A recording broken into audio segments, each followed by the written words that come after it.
अस्सलामु अलैकुम वरहमतुल्लाहि वबरकातुहू। अऊज़ु बिल्लाहि मिनश्शैतानिर्रजीम। बिस्मिल्लाहिर्रहमानिर्रहीम। जी, पिछली वीडियो में मैंने आपको वक़्फ़िल अब्दाल के बारे में बताया था और वक़्फ़िल अब्दाल के मायने हैं बदलना, वक़्फ़ के मायने है रोकना। तो यानी कि वक़्फ़िल अब्दाल कहाँ होगा? दो ज़बर पर और बोलता पर वक़्फ़िल अब्दाल होगा। इसी तरह आज मैं आपको वक़्फ़िल अस्कान के बारे में बताऊंगी कि वक़्फ़िल अस्कान कहाँ होगा। तो वक़्फ़िल अस्कान यानी कि हर्फ आखिरी वाला हर्फ होता है। ज़ाहिर सी बात है वक़्फ़ का काम है रोकना, तो वक़्फ़ कहाँ रुकेगा? आखिरी हर्फ पर। और आखिरी हर्फ हो और मुतहरिक हो यानी हरकत वाला हो, ज़बर ज़ेर पेश वाला हर्फ हो तो वहाँ पर वक़्फ़िल अस्कान होगा।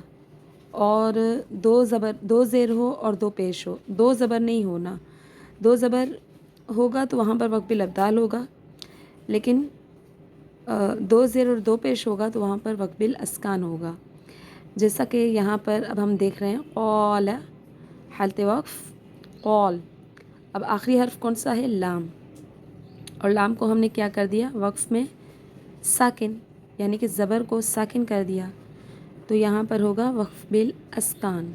हमने बदला तो नहीं ना, हमने क्या किया? साकिन किया, तो यहाँ पर होगा वक़्फ़िल अस्कान। जैसे क़ौला को क़ौल कर दिया, क़ौला को क़ौला तो नहीं किया ना, क़ौला को क़ौल कर दिया, तो यहाँ होगा वक़्फ़िल अस्कान। इसी तरह यहाँ पर हम आएंगे ख़ातबा, ख़ातबा पर भी वक़्फ़िल अस्कान होगा, क्योंकि वक़्फ़ के आखिर यानी हर्फ के आखिर जो आखिरी वाला हर्फ है वो बा है और बा के ऊपर ज़बर है, तो यहाँ पर बा को यानी ज़बर को हम साकिन कर देंगे वक़्फ़ की सूरत में। इस तरह ख़ातबा हालत वक़्फ़ ख़ातब, यानी यहाँ पर वक़्फ़िल अस्कान होगा, ज़बर को हमने साकिन कर दिया वक़्फ़ की सूरत में। इसी तरह यहाँ पर भी वक़्फ़िल अस्कान होगा। अच्छा, यहाँ देखें वाव के ऊपर पहले से साकिन मौजूद है, तो इसे हम कैसे साकिन देंगे? इसे हम साकिन नहीं देंगे क्योंकि यहाँ तो पहले से साकिन मौजूद है, तो यहाँ वक़्फ़िल अस्कान नहीं होगा। यहाँ पर पहले से क्या है? साकिन है, तो यहाँ वक़्फ़िल अस्कान नहीं होगा।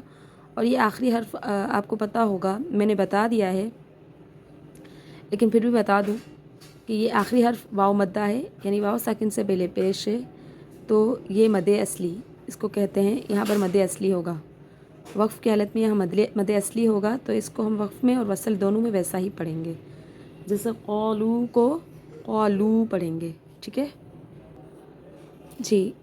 अब यहाँ पर हम आ जाते हैं साहूना वक़फ़न साहून, तो यहाँ पर भी वक़्फ़िल अस्कान होगा क्योंकि ज़बर को हम साकिन कर देंगे, यहाँ वक़्फ़िल अस्कान होगा। इसी तरह यहाँ क़ूलू पर भी वक़्फ़िल अस्कान नहीं होगा, मद्दे असली होगा क्योंकि यहाँ वाव के ऊपर पहले से साकिन मौजूद है।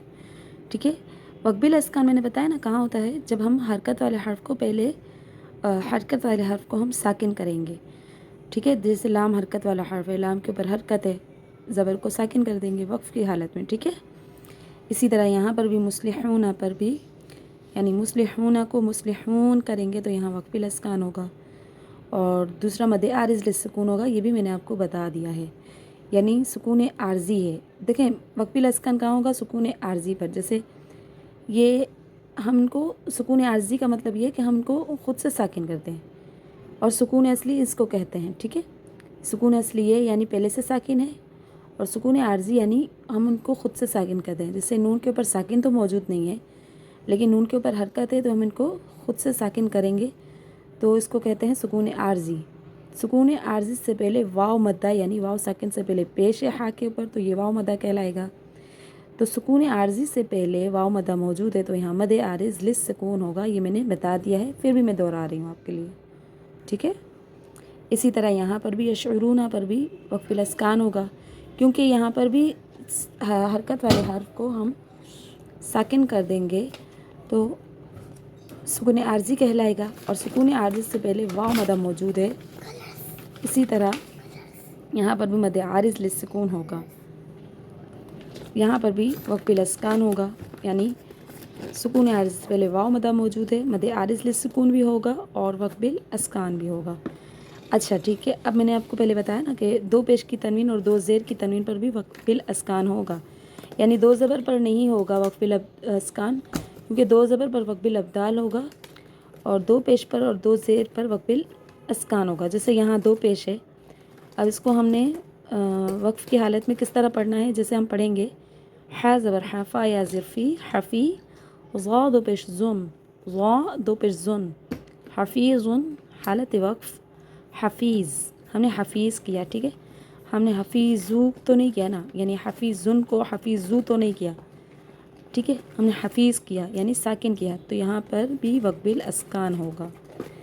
اسی طرح یہاں پر بھی وقف بالاسکان ہوگا، دو پیش ہے، یہاں پر بھی وقف بالاسکان ہوگا۔ اچھا یہاں پر بھی وقف بالاسکان بھی ہوگا اور مد عارض للسکون بھی ہوگا، یہاں پر بھی وقف بالاسکان ہوگا، یہاں پر بھی وقف بالاسکان ہوگا اور مد عارض للسکون بھی ہوگا۔ یہ جو ریڈ ریڈ بنا ہوا یہ حرف مدہ ہیں، یہاں پر یہ ریڈ اس لیے بتایا گیا یہ یائے مدہ ہے، تو یہاں پر یائے مدہ موجود ہے، سکون عارضی سے پہلے یائے مدہ موجود ہے، مد عارض للسکون ہوگا، یہاں پر بھی مد عارض للسکون ہوگا اور وقف بالاسکان ہوگا، دونوں ہوں گے، ٹھیک ہے۔ یہ قواعد سے ہمیں اس طرح پتہ چلتا ہے کہ ہمیں کون سے حرف کو کس طرح پڑھنا ہے، اور قرآن میں ہمیں آسانی ہوگی جیسے پڑھنے میں نا، اگر